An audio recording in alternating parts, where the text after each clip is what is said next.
I know people don't understand me and why I write the way I do and why I think the way I do. People don't understand the passion in particular. I write as a journalist, I broadcast on the BBC and other outlets, I write books, I do public speaking.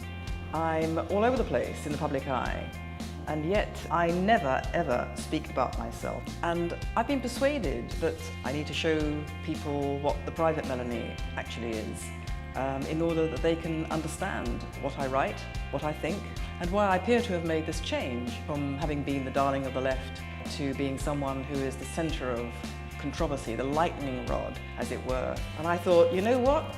If this is going to explain anything to anyone, I've got to bite the bullet here. I've got to explain why I am as I am, why I was as I was, and why I changed to what I am now.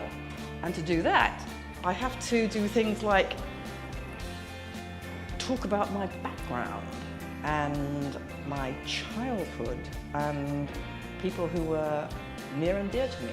And that's extremely painful because much of that story in itself was exceptionally painful to me. The personal story was painful, the political story was painful.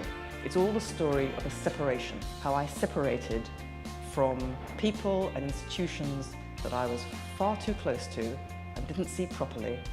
And I managed somehow, partially successfully, to separate myself in order to be able to see better. So how did that happen? Well, I thought it wasn't just a point of interest about what happened to me, because it's my very strong view that what happened to me kind of reflects what happened to Britain during that time. There was a complete cultural revolution, and I thought, well, this is the way to tell that story, through the prism of my experiences. So who is the private Melanie, you may ask? Well, the private Melanie is just like everybody, really. Someone who is very attached to her family, and who struggles day by day to cope with the pressures of life. I've come to learn a lot of things about myself and about other people and about the world, which have indeed changed the way I look at life. And isn't that really what life's all about? Isn't it actually all about change? Isn't it something we shouldn't be frightened of?